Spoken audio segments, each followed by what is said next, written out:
Hello everyone. इस video के अंदर मैं आपको बताऊंगा अंग्रेजी के कुछ ऐसे शब्द जिन्हें हम कहते हैं होमोफोन्स। होमो मतलब होता है सिमिलर। होमो मतलब होता है अंग्रेजी में, ये एक वर्ड रूट है। इसका मतलब होता है सिमिलर। और फोन मतलब होता है साउंड। यानी अगर मैं दो शब्द ऐसे उच्चारण करूं कि दोनों सुनने में बिल्कुल एक जैसे लगेंगे लेकिन उनके मीनिंग अलग अलग होंगे तो उन्हें कहते हैं होमोफोन। जैसे फॉर एग्जाम्पल, FLOWER मतलब फ्लावर और FLOUR मतलब फ्लोर। दोनों सुनने में लगभग एक जैसे हैं लेकिन फ्लोर मतलब होता है आटा और फ्लावर मतलब होता है फूल। इसी तरह से नाइट, नाइट मतलब रात, और अगर नाइट के आगे के लगा दूं लेकिन के साइलेंट होता है तो इसको भी नाइट ही प्रोनाउंस करते हैं, लेकिन नाइट मतलब होता है राजा या शूरवीर, उसको नाइट बोलते हैं। तो ये शब्द हैं होमोफोन्स। तो ये जो कड़ी है इसमें मैं इसके दो फायदे हैं होमोफोन्स के। एक, आपकी वोकैब बढ़ेगी। दूसरा, जो होमोफोन्स बेस्ड क्वेश्चन आते हैं आप वो भी कर पाएंगे।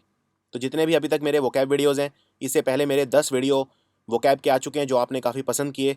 उन पर लगभग 25 लाख से ज़्यादा व्यूज़ टोटल हो चुके हैं। और कई लोगों ने रिक्वेस्ट की थी कि होमोफोन्स पर वीडियो आए, तो ये होमोफोन्स का भाग 1 है। भाग 2 भी मैं आप तक जल्द लेकर आऊँगा। और अगर आपकी रिक्वेस्ट रही तो फिर आगे भी हम ये सीरीज़ कंटिन्यू करेंगे। तो चलिए शुरू करते हैं। अब आप मुझे फेसबुक पर भी फॉलो कर सकते हैं। मेरे फेसबुक पेज पर जाने के लिए आपको इस लिंक पर जाना होगा www.facebook.com/गौरव गर्ग एजुकेशन। यहाँ पर अगर आप जाएंगे तो आपको बहुत सारी एग्ज़ाम संबंधी जो जानकारी है वो भी मिलेगी और बहुत सारी डिबेट्स वगैरह में भी आप भाग ले सकते हैं समय समय पर। www.facebook.com/गौरव गर्ग एजुकेशन। तो चलिए शुरू करते हैं। और थोड़ा सा आपको अटेंटिव रहना पड़ेगा क्योंकि ये शब्द हैं बिल्कुल एक जैसे दिखते हैं, एक जैसे लगभग एक जैसे दिखते हैं और सुनने में तो बिल्कुल ही कई बार एक जैसे होते हैं। तो सबसे पहला शब्द है, ये 3 शब्द हैं, तीनों बिल्कुल एक जैसे बोलने में लगते हैं। पहला है एक्सेस, दूसरा है एक्सेस और तीसरा है असेस। तो एक्सेस और एक्सेस तो बिल्कुल ही सुनने में एक जैसे हैं। असेस थोड़ा सा अलग है। तो पहले जो थोड़ा सा अलग है उसको देख लेते हैं। असेस, असेस करना, यानी जैसे आपने सुना होगा असेसमेंट। तो जो असेसमेंट शब्द है ये असेस से बना है। असेसमेंट मतलब क्या होता है? जैसे एग्ज़ाम, एग्ज़ाम को आप असेसमेंट कह सकते हैं। टीचर आपका असेसमेंट कर रहा है यानी वो आपको असेस कर रहा है। असेस करना यानी किसी की प्रतिभा का आंकलन करना, कौन कितना गुणी है, कौन कितना काबिल है, ये देखना। तो जो एग्ज़ाम होते हैं उनका काम क्या होता है? उनका काम यही होता है कि देखना कि आप कितने काबिल हैं, आपकी प्रतिभा का आंकलन करना, यानी असेस करना। तो असेस करने के लिए आप एक और शब्द बोल सकते हैं, इवैल्यूएट करना। इवैल्यूएट यानी आपकी वैल्यू कितनी है, इवैल्यूएट करना। तो असेस मतलब किसी को आंकना। अब दूसरे शब्द बचे असेस और एक्सेस और एक्सेस। असेस हटा देते हैं अब। एक्सेस और एक्सेस दोनों ही बिल्कुल सुनने में एक जैसे हैं, यानी होमोफोन्स हैं। एक्सेस पहले देख लेते हैं। एक्सेस का मतलब होता है ज़रूरत से ज़्यादा। ज़रूरत से ज़्यादा। आपको आपको पीना है 1 लीटर दूध लेकिन आपके पास है 2 लीटर, तो आपके पास 1 लीटर एक्सेस है। यानी इसके लिए एक और कई बार हम इकोनॉमिक्स में टर्म देखते हैं जो है सरप्लस। सरप्लस मतलब रिक्वायरमेंट से ज़्यादा।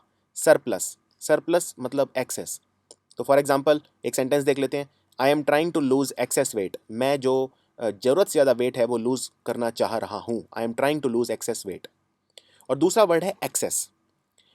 आपने मान लीजिए कोई कंप्यूटर खोला, किसी मित्र का कंप्यूटर खोला, आप उसमें काम करना चाहते हैं लेकिन आप कंप्यूटर के अंदर एक पासवर्ड है, तो क्या आप कंप्यूटर के अंदर एक्सेस कर पाएंगे? नहीं कर पाएंगे। एक्सेस मतलब किसी चीज़ के अंदर जब आपको परमिशन मिलती है, जब एंट्री मिलती है, उसे बोलते हैं एक्सेस। तो अगर आपको कंप्यूटर के अंदर एक्सेस चाहिए तो आपको पासवर्ड डालना पड़ेगा। So you need a password to access the website, to access the computer, access the mobile phone. Access मतलब किसी चीज़ को यूज़ करने का माहौल होना, किसी चीज़ के अंदर जाने की परमिशन होना। जैसे फॉर एग्जांपल, अगर यहाँ एक दरवाज़ा है, आपको दरवाजे दरवाजे की दूसरी तरफ जाना है, तो आपको एंट्री चाहिए यानी आपको एक्सेस चाहिए। तो आपको कोई पासवर्ड प्रोटेक्टेड अगर गेट है तो उसमें पासवर्ड डालना होगा। सो आई होप आप समझ गए होंगे अब एक्सेस, एक्सेस और एक्सेस का मतलब क्या होता है।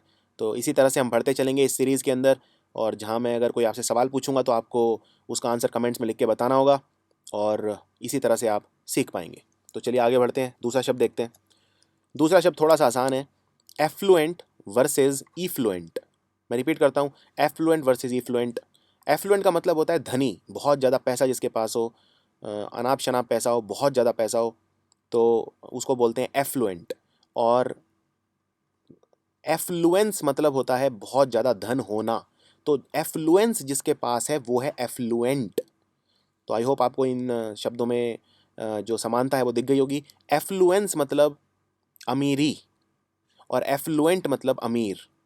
तो for example she married an affluent banker, उसने एक धनी बैंकर से शादी की, एफ्लुएंट बैंकर। तो यहाँ पे बैंकर क्या है, कोई पर्सन यानी नाउन हो गया, और एफ्लुएंट इसकी विशेषता बता रहा है यानी विशेषण यानी एडजेक्टिव हो गया। तो इस तरह से अगर आप इंग्लिश को तोड़ के थोड़ा सा पढ़ने की कोशिश करेंगे तो ज़रूर कामयाब होंगे। अगला शब्द है इफ्लुएंट। ई, देखिए ई ई अंग्रेजी में जहाँ भी लगता है मतलब बाहर, निकासी, जैसे बोलते हैं एग्जिट, तो उसमें भी ई है। तो इस तरह से जो ई वर्ड होता है वो जनरली बाहर की उसके लिए आता है। जैसे एक शब्द होता है इफ्यूजन। इफ्यूजन मतलब बाहर की तरफ कोई चीज़ जाती है तो इफ्यूज़ होती है।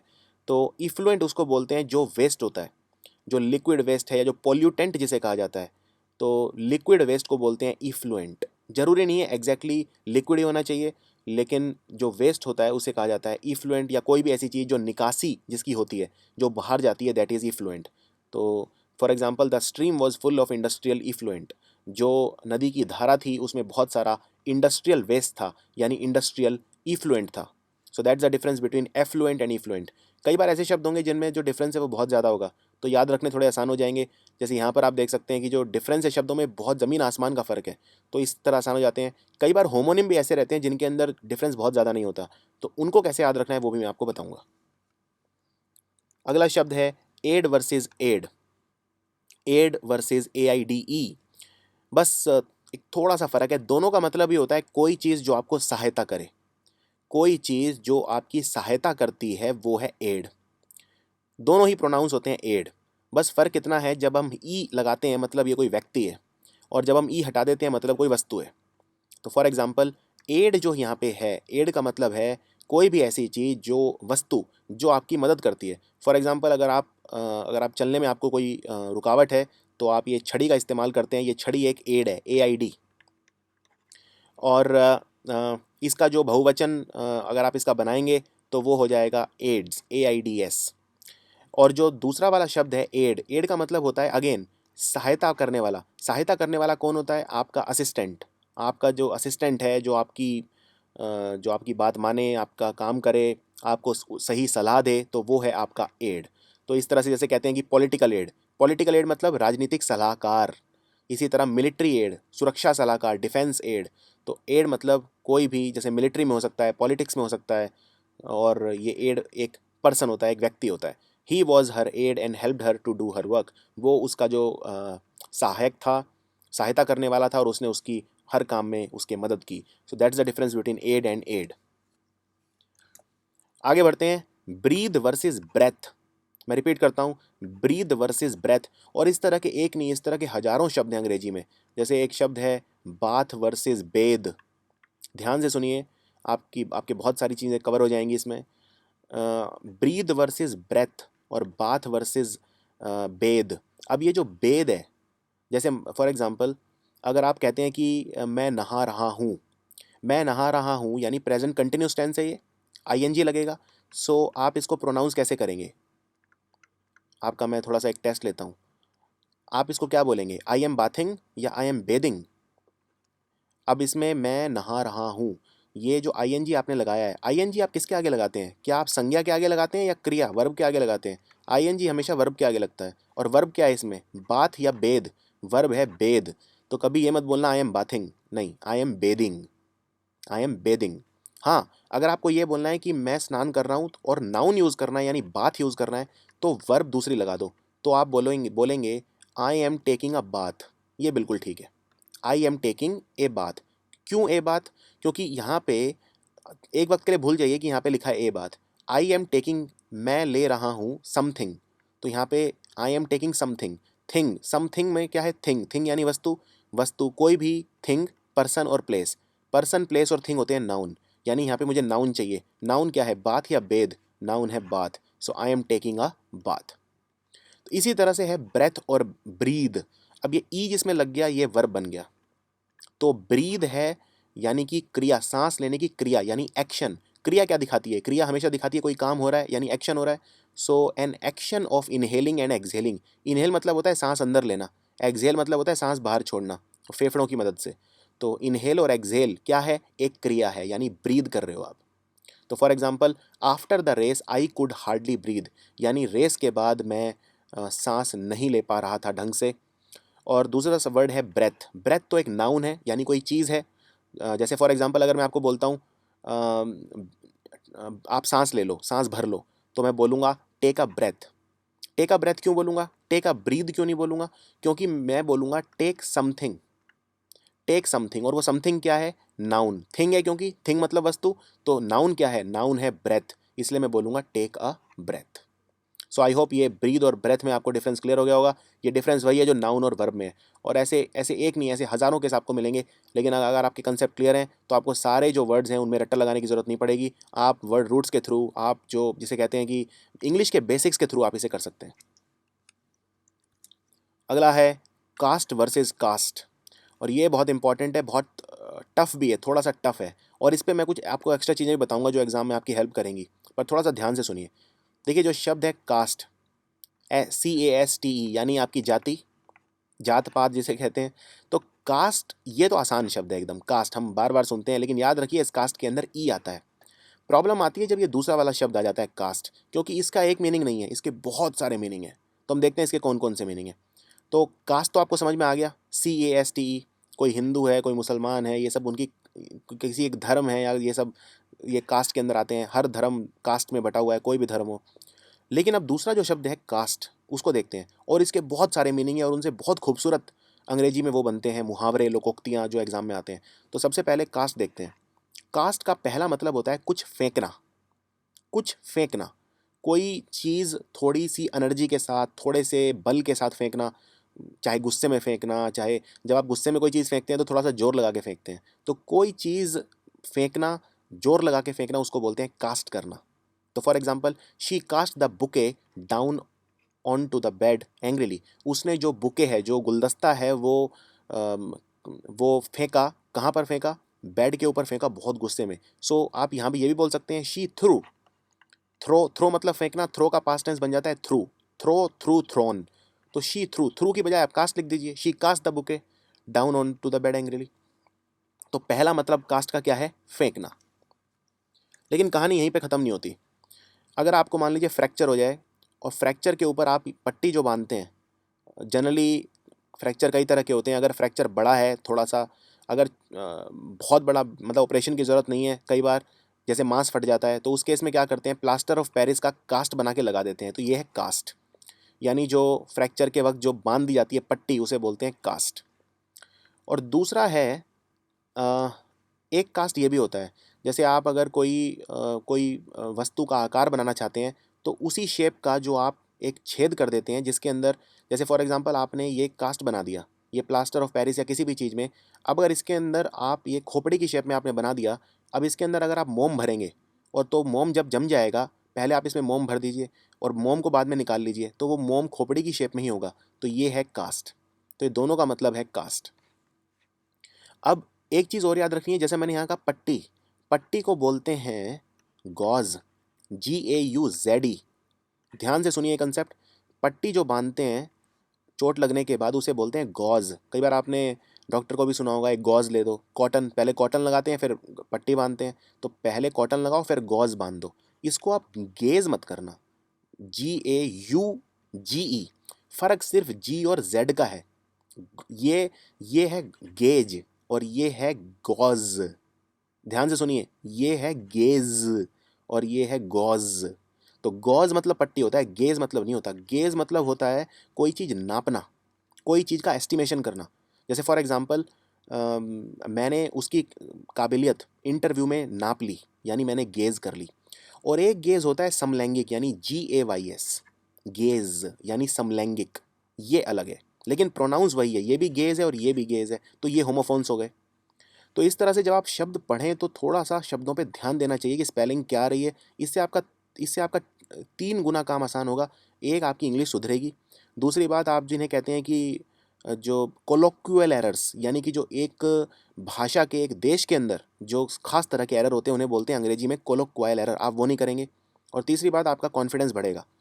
अ, अब मैं आपको कास्ट से रिलेटेड दो ऐसे मुहावरे और लोकोक्ति बताता हूँ। एक्सियम कहते हैं, या आप इन्हें अडाज कह सकते हो, या मैक्सिम कह सकते हो। तीनों शब्द अच्छे हैं, तीनों का मतलब होता है कहावतें। पहला है अडाज, ADAGE अडाज। दूसरा है एक्सियम, AXIOM। और तीसरा है मैक्सिम, MAXIM। तीनों का मतलब होता है कहावतें, या फिर आप इसको ईडियम बोल सकते हो। ईडियम वैसे मुहावरे को बोलते हैं, जरूरी नहीं है कि कोई मुहावरा कॉमन कहावत भी हो। पहला होता है cast a spell over someone. Cast a spell over someone. अब कास्ट का मतलब क्या होता है? थ्रो। उसने मेरे ऊपर क्या थ्रो कर दिया? अ स्पेल। अ स्पेल मतलब होता है जैसे किसी के ऊपर जादू टोना कर लेना, किसी को सम्मोहित कर देना, अपने वशीभूत कर लेना। जैसे for example, she is a real beauty, she cast a spell on every man she met. वो एक बहुत खूबसूरत महिला है और वो जिस भी मर्द से मिलती है उस पर जादू टोना कर देती है। अब यहाँ पे जादू टोने का मतलब जादू टोना असली वाला जादू टोना नहीं, मतलब वो अपने सम्मोहन में दूसरे को ले आती है। तो cast a spell over someone मतलब किसी को बिल्कुल अपना बना लेना, उसको एकदम से वशीभूत कर देना, उसको सम्मोहित कर देना, उसको बोलते हैं cast a spell over someone. दूसरा शब्द है बिल्कुल उल्टा, cast aspersion on someone. Aspersion मतलब होता है किसी के प्रति इंसल्ट का भाव, मतलब किसी को पसंद ना करना, उसके बारे में भला बुरा कहना, उसको नीचा दिखाना, उसको बोलते हैं एस्पर्शन। तो कास्ट एस्पर्शन ऑन समवन मतलब आप अगर किसी की प्रतिभा का आकलन कम करते हैं तो उसे बोलते हैं कास्ट एस्पर्शन ऑन समवन। आपने कोई एग्ज़ाम दिया किसी टैलेंटेड बच्चे को, लेकिन आप कहते हैं उससे कि तुम तो कर ही नहीं पाओगे ये, तो आप उस पे cast, you are casting aspersions on him. मतलब आप उसकी उसकी जो एबिलिटी है उनको क्वेश्चन कर रहे हो, आप उनको डाउट कर रहे हो। इसको बोलते हैं कास्ट एस्पर्शन ऑन समवन। तो ये दोनों बहुत ज़्यादा इंपॉर्टेंट है, बहुत फ्रीक्वेंटली यूज़ होते हैं। और मैं चाहूँगा अगर आप कभी, जैसे आप याद तो अभी कर लेंगे, लेकिन जब आप कभी न्यूज़ में इसे देखें या कभी कहीं पे आप उसे देखें तो फिर इन चीज़ों पे ध्यान देना चाहिए। जैसे for example, I am not casting aspersions on you, I just want to know how will you do it. मतलब मैं तुम्हारी प्रतिभा का कम आकलन नहीं कर रहा हूँ, लेकिन मैं ये जानना चाहता हूँ कि तुम ये काम कैसे करोगे। इस तरह के शब्द अक्सर सुनने को मिलते हैं। तो चलिए आगे बढ़ते हैं। अगला है आइल और आइल। बहुत फ्रिक्वेंटली आता है एग्जाम में। कभी आप विमान में बैठे हैं, आप में से कई लोग होंगे विमान में बैठे होंगे, तो वहाँ पे जो विमान परिचारिका होती है यानी एयर होस्टेस होती है, वो आपसे पूछती है जब आप कोई सीट लेते हैं कि आप कौन सी सीट पसंद करेंगे, विंडोज़ वाली या आइल वाली। ये सवाल हर बार विमान में पूछा जाता है। जब भी आप कोई सीट प्रेफर करते हैं, जब भी आप कोई सीट सिलेक्ट करते हैं, तो आपसे हमेशा पूछा जाता है। कभी भी आप किसी वेबसाइट पे मेक माई ट्रिप या जो भी कोई फेमस वेबसाइट है उन पे टिकट बुक कराइए, तो वो आपसे पूछते हैं कि आप सीट कौन सी प्रेफर करेंगे। जिस तरह आप रेलवे के अंदर, रेलवे में आपसे पूछते हैं साइड बर्थ लेंगे, लोअर बर्थ, अपर बर्थ, इसी तरह विमान में पूछते हैं कि आप कौन सी सीट लेंगे, विंडोज़ वाली लेंगे यानी एक जो खिड़की की तरफ है ये वाली, या जो बीच में जो रास्ता है ये वाली, यानी ये वाली सीट लेंगे। ये सारी आइल की तरफ है। आइल मतलब होता है जैसे दो सीट हो गई, उनके बीच में जो एरिया हो गया वो आइल है। आइल का कोई एक फिक्स मीनिंग नहीं है। आइल, आइल मतलब कोई भी ऐसी दो सीट के बीच में, दो कोई भी स्टेज के बीच में कोई भी ऐसा चलने का रास्ता, उसे आइल कहते हैं। और आइल ये एक छोटा शब्द है आइलैंड का। देखिए, ज़मीन का कोई भी टुकड़ा अगर चारों तरफ से पानी से घिरा हुआ हो, जैसे यहाँ पे ये चारों तरफ से पानी से घिरा है, इसे बोलते हैं आइलैंड। आइलैंड को शॉर्ट में आइल कर दीजिए, ISLAND लगाने की बजाय ई कर दीजिए, तो ये बन गया टापू या आइलैंड। जैसे अंडमान निकोबार, ये सब आइलैंड है। लेकिन इसमें एक बात याद रखने वाली ये है, अगर ज़मीन का टुकड़ा चारों तरफ से पानी से घिरा हो तो उसे बोलेंगे आइलैंड। अगर कोई ज़मीन का टुकड़ा तीन तरफ से पानी से घिरा होगा, तीन तरफ से, जैसे भारत है, मैं भारत का नक्शा बना रहा हूँ, ये भारत का नक्शा हो गया। भारत का तीन तरफ से पानी से घिरा है। यहाँ अरब सागर है, नीचे इंडियन ओशियन है और ये बंगाल की खाड़ी है। तो ये तीन तरफ से पानी से घिरा है, इसे बोलते हैं पेनिनसुला। PENINSULA। पेनिनसुला मतलब तीन तरफ से पानी से घिरा होना, और चारों तरफ पानी से घिरा होना मतलब आइलैंड। इसलिए जो साउथ इंडिया है उसे बोलते हैं पेनिनसुलर इंडिया, क्योंकि वो पेनिनसुला है। तो आइल और आइल में आई होप आपको फ़र्क समझ में आ गया होगा। अब आइल क्या था? आइल था दो सीट के बीच में, दो स्टेज के बीच में कोई भी ऐसी चलने की जगह जिसे बोलते हैं आइल। तो इस पे मैं आपको एक दो मुहावरे बताता हूँ। एक एक बहुत इंपॉर्टेंट इडियम है जिसे बोलते हैं to walk down an aisle. To walk down an aisle मतलब शादी करना। अब जैसे जो ईसाई धर्म है, यानी जो क्रिश्चियंस होते हैं, ईसाई धर्म के अंदर क्या होता है, लेफ्ट में और राइट में दोनों तरफ लोग खड़े होते हैं, और बीच में से सामने से जो वर और वधू हैं वो चल के आते हैं। यानी कि अगेन यहाँ बैठने की सीट है और यहाँ बैठने की सीट है, बीच में चलने की जगह यानी आइल है। तो वॉक डाउन एन आइल मतलब शादी करना, टू गेट मैरिड, उसको बोलते हैं टू वॉक डाउन एन आइल। अगला शब्द है कोर्स वर्सेस कोर्स। थोड़ा सा अ, थोड़ा सा ये मुश्किल है शब्द समझना। कोर्स तो आसान है, आप कौन सा कोर्स कर रहे हैं, आप अंग्रेजी पढ़ते हैं तो आप अंग्रेजी का कोर्स कर रहे हैं, मैं एमबीए कर रहा हूँ तो मैं एमबीए का कोर्स कर रहा हूँ, तो ये यू है, तो ये वाला आसान है। ये वाला शब्द समझना थोड़ा सा कठिन है क्योंकि इसके मीनिंग बहुत सारे हैं। तो देख लेते हैं। जैसे मान लीजिए आप अपनी अगर आंखें बंद कर लें और मैं आपको एक हाथ में दूँ लेट्स से सॉल्ट नमक, और दूसरे में दूँ शुगर चीनी। आपकी आंखें बंद हैं, आप देख नहीं सकते कि मैंने आपके किस हाथ में क्या दिया है। एक में दिया है नमक, आप इमेजिन कर सकते हैं, अभी अपनी आंखें बंद कर सकते हैं, एक में नमक दे दिया, एक में चीनी, और मैं कहूँ कि क्या है, टेस्ट भी नहीं करना और आपको, तो आप कैसे बताएंगे किस में नमक और किस में चीनी है? आप क्या करेंगे, उसे मसल के देखेंगे हाथ में। जो चीनी होगी उसका जो साइज़ है, जो उसके तत्वों का, जो उसके पार्टिकल हैं वो बड़ा होगा, और जो नमक है वो बिल्कुल ही पिसा हुआ होगा। तो जब आप उसे मसलेंगे अपनी उंगलियों से तो पता चल जाएगा कौन सा नमक है और कौन सा चीनी है। यही है फ़र्क फाइन और कोर्स का। फाइन मतलब जो बहुत बहुत ज़्यादा फाइन है, यानी कि बहुत मोटा नहीं है, बहुत फाइन, तो जो नमक होगा वो फाइन होगा, लेकिन जो चीनी होगी वो कोर्स होगा। तो जब कोई चीज़ थोड़े से बड़े पार्टिकल की बनी होती है, जो उतनी फाइन नहीं होती, उतनी रिफाइंड नहीं होती, उसे बोलते हैं कोर्स, COARSE। मैं रिपीट करता हूँ, COARSE। तो इसका पहला मीनिंग है जो चीज़ थोड़ी सी रफ होती है, थोड़ी सी रफ इन टेक्सचर। अब देखिए, एक तो हो गया फिजिकल वस्तुओं के बारे में कोर्स, लेकिन अगर मैं कहता हूँ किसी चीज़ के बारे में कि आपका जो आपने जो जोक मारा वो बहुत कोर्स था, इसका क्या मतलब है? अब ये तो कोई फिजिकल वस्तु तो है नहीं, आपने जो मेरे साथ मजाक किया वो बहुत कोर्स था। कोर्स था मतलब वो फाइन नहीं था। फाइन का एक मतलब होता है अच्छा, यानी कि वो जोक कैसा था, अच्छा था कि खराब था? खराब था, वो डिसटेस्टफुल था, वल्गर था, बहुत ही भद्दा था, तो जिसे कहते हैं वल्गर था। तो कोर्स को जब हम एक दूसरे तरीके से भी यूज़ कर सकते हैं। कोर्स का मतलब जब कोई चीज़ फाइन नहीं होती, यानी अच्छी नहीं होती, जिसमें रिफाइनमेंट नहीं होता, तो उसको बोलते हैं, जो उतनी ज़्यादा फिल्टर्ड की हुई नहीं होती, उसे बोलते हैं कोर्स। जैसे फॉर एग्जांपल, अगर आप लेट्स से अगर आप नमक छानते हैं तो नमक छलनी से छन जाएगा, लेकिन नमक के अंदर अगर पत्थर पड़े होंगे तो क्या वो छनेंगे? नहीं। यानी कि वो कोर्स पार्टिकल है। तो ये शब्द आप फिजिक्स में भी सुनेंगे, कोर्स पार्टिकल। तो जो इन्फीरियर क्वालिटी की चीज़ होती है उसके लिए भी हम कोर्स वर्ड यूज़ करते हैं, जो सुपीरियर क्वालिटी की होती है उसको हम फाइन बोल देते हैं। तो ये है मीनिंग फ़र्क कोर्स का। और कोर्स तो बहुत आसान है, कोर्स मतलब कोई एजुकेशन का कोर्स करना। एक और छोटी सी चीज़ बता देता हूँ क्योंकि मुझे याद आ गई। नदी, नदी कहीं से निकली और नदी का कोर्स होता है। अब वो कौन सा कोर्स होता है नदी का? नदी का यानी अपना रास्ता। नदी अपना रास्ता खुद बनाते हुए चलती है, नदी अपना कोर्स बनाती है। तो कोर्स का एक ये मतलब भी होता है, यानी जैसे आपने एक बहुत अच्छी कहावत है जिसे कहते हैं the law will take its own course, यानी जो कानून है वो भी अपना रास्ता खुद बनाएगा। कहने का मतलब जो कानून है वो अपनी प्रक्रिया फॉलो करेगा और वो एक वर्डिक्ट यानी एक फैसला सुनाएगा। Law will take its own course. इसी तरह the river will takes its own course. River will take its own course मतलब नदी भी अपना रास्ता बनाएगी, तो कोर्स ऑफ रिवर कहते हैं इसे। नदी का अपर कोर्स, फिर लोअर कोर्स, फिर समुद्र की तरफ ऐसे। तो कोर्स ऑफ रिवर में ओ आता है, COURSE। तो कोर्स का एक मतलब ये भी होता है। तो ये कुछ एक्स्ट्रा इन्फॉर्मेशन थी आपके लिए। अगला शब्द है सीरियल और सीरियल। तो सबसे पहले देख लेते हैं सीरियल क्या है। सीरियल क्या होता है? कोई भी चीज़ अगर अन्न से बनती है, अन्न जैसे गेहूँ, चावल, जौ, ये सब अन्न है। ग्रेन, ग्रेन मतलब अन्न, जैसे बाजरा, बाजरे को क्या बोलते हैं अंग्रेजी में? मिलेट्स।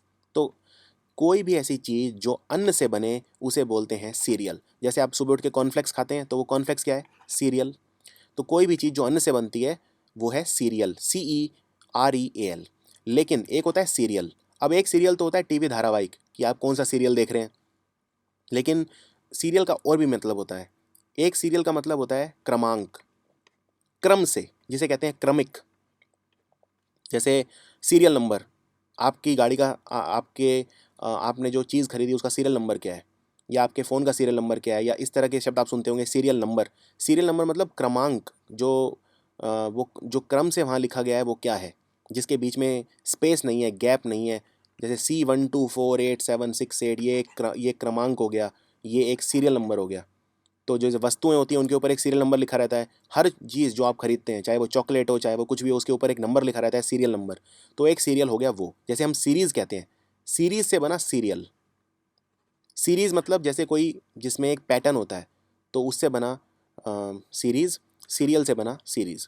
तो सीरियल के दो मीनिंग हो गए, एक हो गया क्रम से कोई चीज़ होती है, और दूसरा हो गया धारावाहिक। और सीरियल मतलब कोई चीज़ जो खाने की चीज़ों से बनती है, ग्रेन से बनती है। अगला वाला बहुत इंपॉर्टेंट है, कॉम्प्लीमेंट और कॉम्प्लीमेंट। अगर आप किसी की तारीफ़ करते हैं तो क्या बोलते हैं, थैंक्स फॉर द कॉम्प्लीमेंट। अब वो कौन से वाला कॉम्प्लीमेंट है, बिल्कुल स्पेलिंग एकदम सेम है, होमोफोन है, सुनने में भी एक जैसे हैं, कॉम्प्लीमेंट और कॉम्प्लीमेंट। फ़र्क सिर्फ है ई का और आई का। इसमें आई है और इसमें ई है। जब आप किसी की तारीफ़ करते हैं, किसी को अच्छा बताते हैं उसकी, तो उसको बोलते हैं आई। तो इसको ऐसे याद रख लीजिए कि तारीफ़ कौन कर रहा है, मैं, यानी मैं मतलब आई। तो आई मतलब आई वाला कॉम्प्लीमेंट हो गया, आपको हमेशा याद रहेगा। और कॉम्प्लीमेंट मतलब क्या है, कॉम्प्लीमेंट मतलब अगर कोई चीज़ किसी की चीज़ की दूसरी चीज़ की क्वालिटी बढ़ा दे। कोई मान लीजिए दो चीज़ हैं, ए और बी। अगर ए और बी एक दूसरे की क्वालिटी बढ़ा देते हैं, यानी वो एक दूसरे को कॉम्प्लीमेंट करते हैं। फॉर एग्ज़ाम्पल, मैं हूँ और मेरा मित्र है। जैसे कहते हैं कि एक और एक 11। तो एक और एक 11 का क्या मतलब है, हम दोनों एक दूसरे को क्या कर रहे हैं, कॉम्प्लीमेंट। यानी हम दोनों एक दूसरे का उत्साहवर्धन कर रहे हैं, शक्तिवर्धन कर रहे हैं। हम एक दूसरे को एम्पावर कर रहे हैं, सशक्तिकरण कर रहे हैं एक दूसरे का। तो यानी कि हम दोनों दूसरे की जो ताकत है वो बढ़ा रहे हैं, यानी कॉम्प्लीमेंट कर रहे हैं। कई बार जैसे आप मोबाइल फ़ोन खरीदने गए, मोबाइल फ़ोन के साथ मान लीजिए कवर फ्री मिलता है। तो शॉपकीपर क्या बोलता है, आप कहते हैं शॉपकीपर को, मुझे ये कवर बड़ा अच्छा लगा, ये इसके कितने पैसे दूँ आपको। शॉपकीपर आपको कहेगा ये कॉम्प्लीमेंट्री है। कॉम्प्लीमेंट्री मतलब फ्री। फ्री से क्या मतलब है, क्या कॉम्प्लीमेंट्री का मतलब फ्री होता है, नहीं। कॉम्प्लीमेंट्री मतलब ये जो कवर है ये आपके मोबाइल फ़ोन की शोभा बढ़ा रहा है।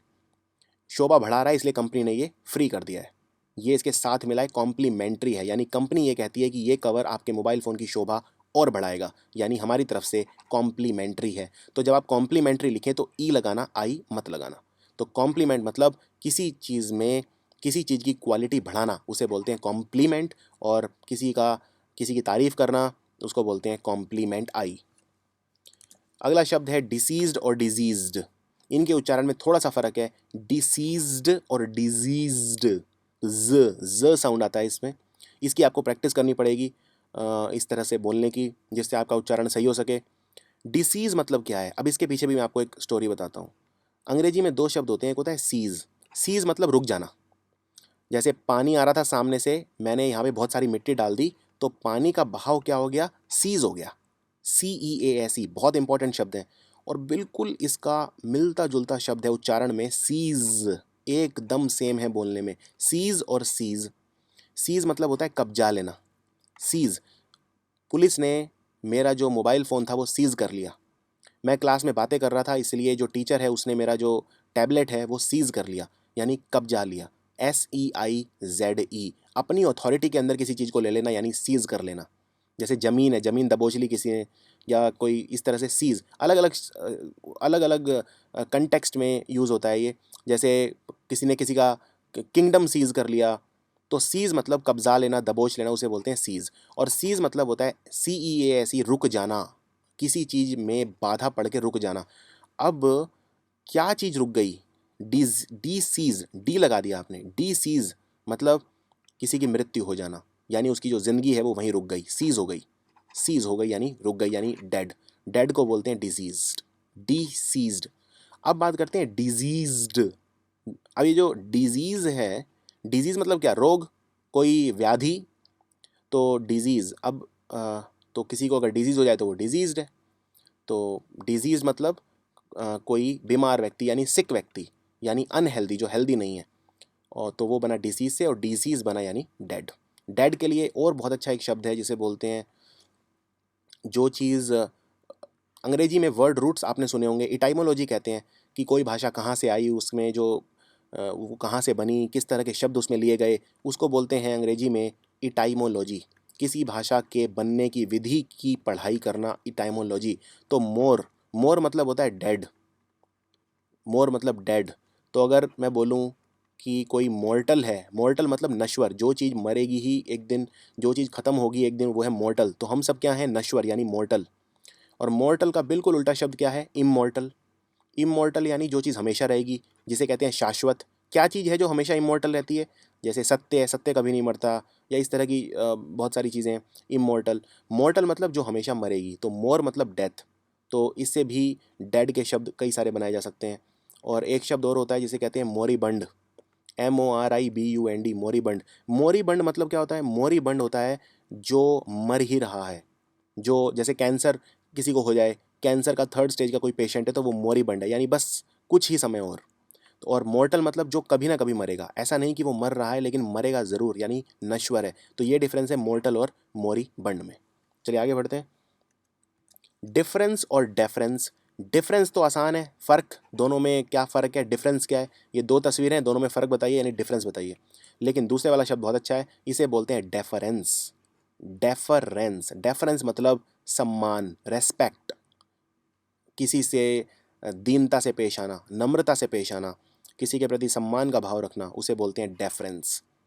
तो for example, if you treat others with deference then people will respect you back. अगर आप किसी को सम्मान देंगे तो वो पलट के आपको सम्मान देगा। डेफरेंस मतलब रेस्पेक्ट।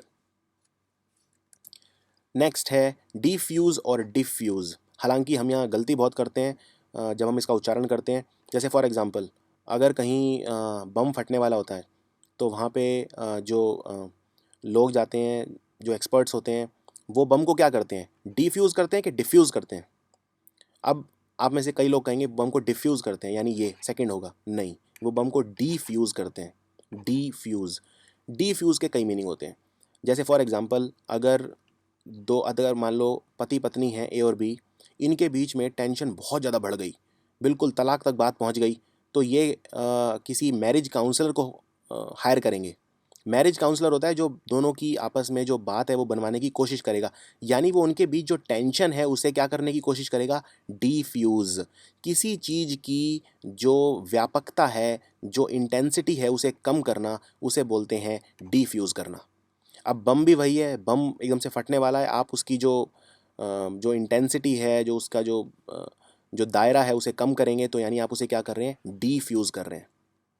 लेकिन दूसरा शब्द है डिफ्यूज़, बिल्कुल इसका उल्टा। डिफ्यूज़ मतलब फैलना, कोई चीज़ और ज़्यादा फैलना, डिफ्यूज़। जैसे आपने सुना होगा लाइट डिफ्यूज़ हो गई, पानी के अंदर मैंने टॉर्च मारी तो लाइट डिफ्यूज़ हो गई, यानी पेनिट्रेट कर गई उसके अंदर, डिफ्यूज़ कर गई। या मान लो मेरे शरीर में कैंसर हो गया और कैंसर पूरे शरीर में फैल गया, यानी डिफ्यूज़ हो गया।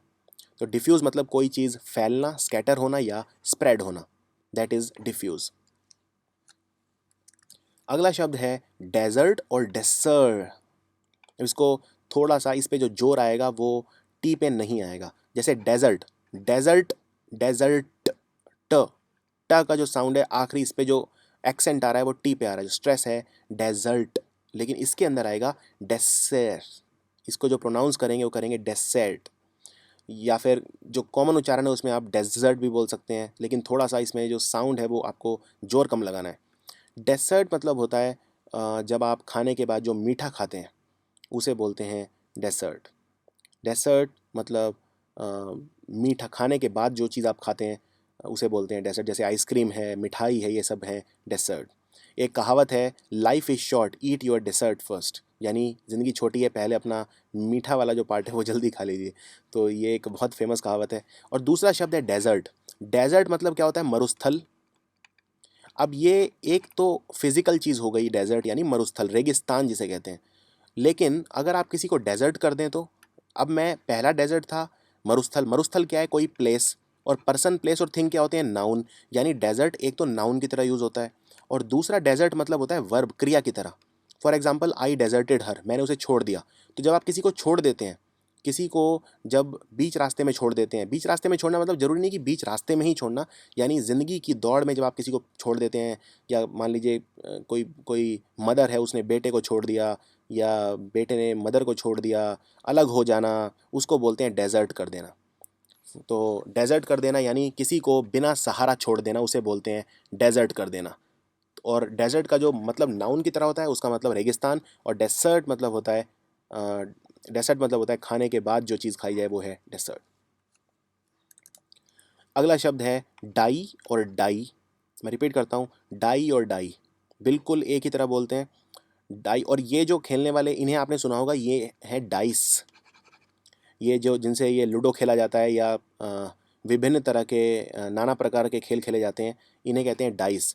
अब ये जो याद रखिए, जो ये शब्द है डाइस, ये प्लूरल है, ये बहुवचन है जी। तो आप ये मत कहना कि मुझे डाइसेस चाहिए, नहीं, डाइसेस कुछ नहीं है। डाइस, डाइस मतलब जुड़वा, दो, पेयर, बहुवचन। और अगर आपको इसका सिंगल चाहिए तो बनेगा डाई, DIE, डाई। तो ये एक है तो है डाई, और दो है तो है डाइस, DICE।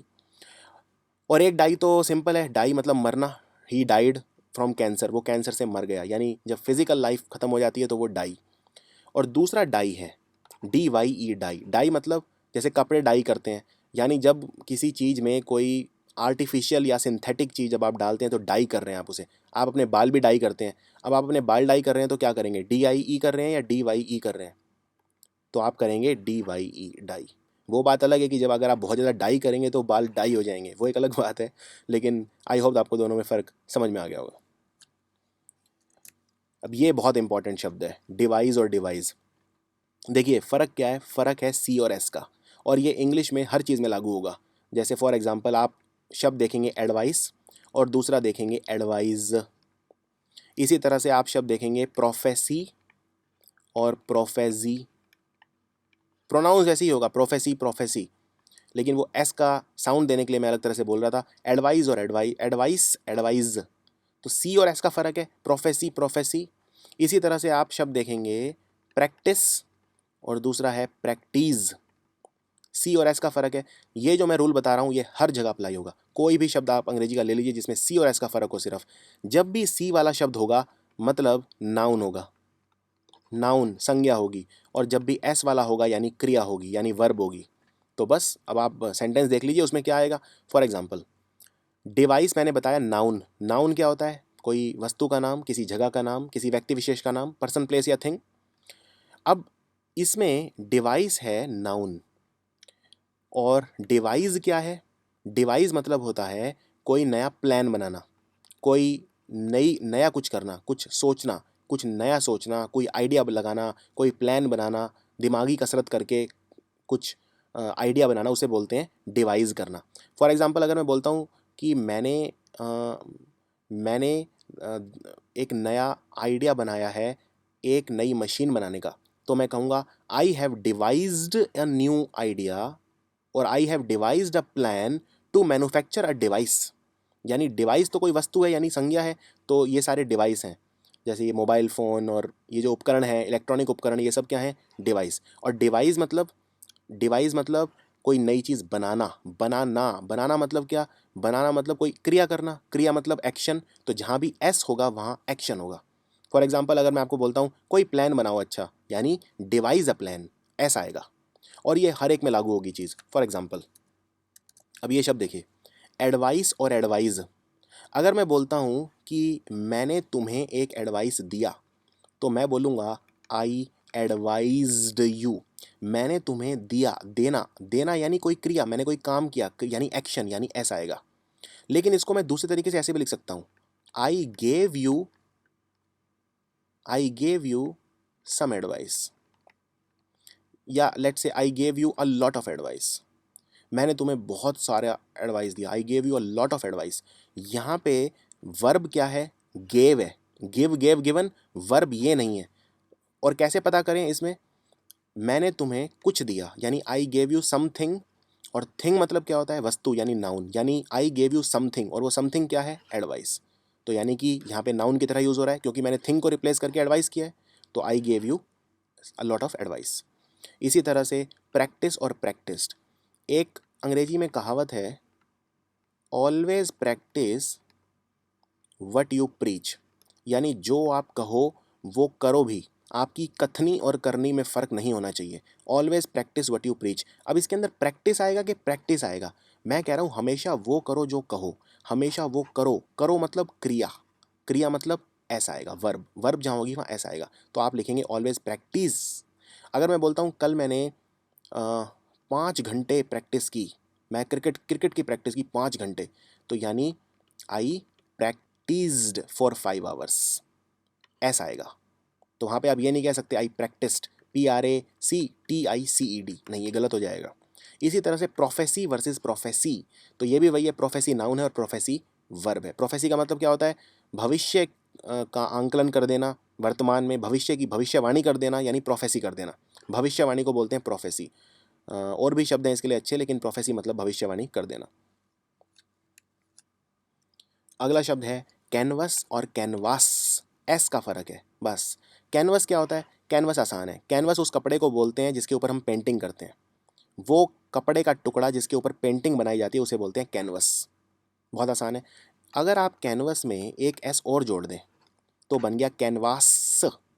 अब ये जब कैनवास बन गया, कैनवास मतलब होता है किसी के लिए वोट मांगना, किसी का प्रचार करना। तो यहाँ जो ये अभिनेत्री है, ये जो पार्टी है कांग्रेस, इसका प्रचार कर रही है, इसके लिए कैनवास कर रही है। या मैं मान लो, मैं अगर कोई बहुत पॉपुलर व्यक्ति हूँ और मेरा दोस्त चुनाव में खड़ा हो रहा है, तो वो मुझे बुलाएगा उसके लिए कैनवसिंग करने के लिए, तो वो कैनवसिंग में आएगा डबल एस।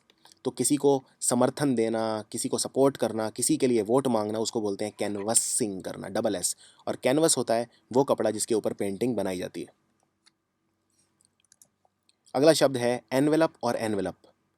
अगर मैं बोलूँ लिफाफा, लिफाफा, ये लिफाफा है, लिफाफा मतलब एनवेलप है, इसमें आखिर में ई आएगा क्योंकि ये नाउन है। और जो एनवेलप है, ENVELOP, ENVELOP, याद रखिए ये बिल्कुल अलग है। जैसे फॉर एग्जांपल मैंने ब्रीद आपको कहा था, ब्रीद में ई वाला जो था एंड में, या बाथ, बेद जिसे कहते हैं, ये इनमें आखिर में ई लगा था और ये दोनों वर्ब थे। लेकिन यहाँ पर जिसमें ई आखिर में लगा है वो नाउन है। तो अंग्रेजी जो है वो, उसमें बहुत सारी ये विविधताएं हैं, बहुत सारे अपवाद हैं, बहुत सारी अलग अलग चीज़ें हैं। अंग्रेजी में बहुत सारी अलग अलग तरह के रूल्स होते हैं, हर रूल को हर चीज़ पर अप्लाई नहीं कर सकते, इसलिए थोड़ा सा जो आपको डीप पढ़ाई करनी होगी इसके अंदर। अब एनवेलप जो ऊपर वाला है जिसमें ई नहीं है, ये क्रिया है, यानी आप इसको क्रिया की तरह यूज़ करेंगे। एनवेलप मतलब होता है लिफाफा जो चारों तरफ से ढका हुआ होता है, लिफाफा। और एनवेलप मतलब किसी चीज़ को ढकना, क्योंकि ये वर्ब है तो ढकना। For example the fog envelope the house, यानी जो धुंध थी उसने घर को ढक लिया पूरी तरह से, तो एनवेलप कर गई वो, एनवेलप कर गई। यानी पहले आप लिखिए एनवेलप और फिर ईडी, पास्ट बनाने के लिए ईडी लगा दीजिए, तो एनवेलप कर गई। लेकिन अगर मैं बोलता हूँ कि मैंने एक एनवेलप खरीदा, तो मैंने एनवेलप खरीदा, ENVELOPE। अब आप कहेंगे अगर मुझे इसका पास्ट बनाना हो तो क्या वो भी एनवेलप्ड होगा? फिर इसका पास्ट प्रेजेंट क्या होगा जब ये वर्ब है ही नहीं? आप तो पास्ट और प्रेजेंट सिर्फ वर्ब का बनाते हैं, नाउन का कभी नहीं बनाते। नाउन के आगे इस तरह के शब्द कभी नहीं लगते, ईडी या ING या इस तरह के शब्द कभी नहीं लगते। कुछ स्पेशल केसेस में लगते हैं, जैसे जेरेंड हो गया या पार्टिसिपल हो गया, पर वो अभी उसमें इतना डिटेल में आप जाके कंफ्यूज हो जाएंगे। अभी आप सिर्फ इतना याद रखिए, अगर एनवेलप है आखिर में ई लगा है तो मतलब लिफाफा, और अगर एनवेलप में ई नहीं लगा है तो मतलब क्रिया। अगला बहुत आसान है, इमिग्रेंट और एमिग्रेंट। अगर मैं भारत में पैदा हुआ हूँ मान लीजिए, और मैं हुआ भी हूँ, और मेरे को अमेरिका जाना है व्यापार करने, तो मैं अमेरिका चला गया और वहीं रहना शुरू कर दिया, तो मैं हूँ एमिग्रेंट। मैंने आपको बताया था ई से जो शब्द शुरू होते हैं मतलब निकासी, मैं बाहर निकल गया देश से। जैसे मैंने आपको एक वर्ड बताया था जो ई से स्टार्ट होता था, पॉल्यूटेंट। पॉल्यूटेंट के लिए मैंने आपको एक बड़ा अच्छा शब्द बताया था ई से। तो मैं भारत में यानी कि जो NRI हैं वो क्या है, नॉन रेजिडेंट इंडियन, ये भारत में पैदा हुए लेकिन रहते भारत में नहीं है, नॉन रेजिडेंट इंडियन, यानी ये सारे एमिग्रेंट्स हैं, तो बाहर चले गए, निकासी हो गई इनकी देश से। इमिग्रेंट उल्टा है, इमिग्रेंट, इमिग्रेंट मतलब जो दूसरे देश से भारत में आ रहे हैं वो इमिग्रेंट हैं। जैसे भारत में बहुत सारे बांग्लादेश के लोग भी रहते हैं, जो बांग्लादेश से पोरस बॉर्डर है तो कोई भी आ जाता था, नेपाल से पोरस बॉर्डर है तो था एटलीस्ट, तो नेपाल से बहुत सारे भारत के अंदर आए हैं, तो वो क्या हैं, इमिग्रेंट्स। और भारत से अगर कोई बाहर जाएगा तो वो क्या होगा, एमिग्रेंट। तो दो तरह के लोग होते हैं, इमिग्रेंट और एमिग्रेंट। अब जैसे एमिग्रेंट है मतलब NRI, NRI कौन हो गया, अप्रवासी, वो देश का नहीं है। और इमिग्रेंट कौन हो गया, प्रवासी, क्योंकि वो वापस देश में आ गया है, किसी और देश से आ गया है, तो वो हमारे लिए क्या है, प्रवासी। लेकिन जो हम बाहर चला गया वो है अप्रवासी, यानी NRI। तो चलिए आज का आखिरी शब्द देखते हैं, और इसमें मैं एक क्वेश्चन पूछूंगा, ये है देयर, देयर और दे आर। देयर मतलब होता है उनका, THEIR, देयर मतलब उनका। देयर मतलब होता है वहाँ। दो शब्द होते हैं अंग्रेजी में, यहाँ और वहाँ। यहाँ मतलब हेयर और वहाँ मतलब here there, here there, there मतलब वहाँ, और देयर इसको बोलते हैं दे आर, दे आर, और ए हटा दिया तो यहाँ पे एपोस्ट्रॉफ लग गया, इसको बोलते हैं एपोस्ट्रॉफ। तो दे आर, ये दे आर क्या है, दे आर यानी वो कर रहे हैं, they are doing something, they are क्या है, हेल्पिंग वर्ब यानी ऑक्सिलरी वर्ब। अब इसमें सेंटेंस देखिए, they are both reading the holy Gita, वो दोनों गीता पढ़ रहे हैं, तो दे आर। अब दे आर को अगर मुझे छोटा करके लिखना है तो मैं कैसे लिखूंगा, ए हटा दूंगा और एपोस्ट्रॉफ लगा दूंगा, तो बन गया दे आर। और दूसरा है आई एम गोइंग देयर, मैं वहाँ जा रहा हूँ, यानी आई एम गोइंग देयर, तो ये वाला देयर हो गया वहाँ। They did their job nicely, उन्होंने उनका काम बहुत अच्छे तरीके से किया, उनका काम यानी देयर जॉब, तो ये हो गया THEIR वाला there, there there they are. तो चलिए आपके लिए क्वेश्चन, इसका कमेंट्स में लिख के बताइए, ये एक ऐसा सेंटेंस है जिसमें तीनों देयर यूज होंगे, कहीं पे यूज होगा दे आर, कहीं पे यूज होगा देयर, कहीं पे यूज होगा देयर। तो इस सेंटेंस में तीनों देयर भरिए, ये एक ही सेंटेंस है, यहाँ से स्टार्ट होता है, पहले फिल इन द ब्लैंक है, फिर गोइंग, फिर ओवर, फिर फिल इन द ब्लैंक, फिर टू, फिर फाइंड, फिर फिल इन द ब्लैंक, फिर डॉग। इसमें तीनों शब्द भरिए, और मैं देखना चाहता हूँ आप इसको कैसे लिखते हैं, कमेंट्स में लिख के मुझे बताइए। और ये वीडियो कैसा लगा ये भी मुझे कमेंट्स में लिख के बताइए। अगर आप चाहते हैं कि मैं होमोफोन्स के ऊपर दूसरे भी और वीडियोज़ बनाऊँ, मेरे वोकैब के वीडियो आपके द्वारा पसंद किए जाते रहे हैं, लेकिन क्योंकि मैं जब भी कोई नई चीज़ शुरू करता हूं तो मैं उसमें आपका फीडबैक ज़रूर लेता हूं, मेरे लिए आपका फीडबैक बहुत ज़्यादा मायने रखता है। अगर ये वीडियो आपको अच्छा लगा और आप चाहते हैं कि होमोफोन्स पे मैं कंटिन्यू करूं, तो फिर कमेंट्स में लिख के मुझे बता दीजिए और मैं इस सीरीज़ को कंटिन्यू करूंगा। Thank you for watching.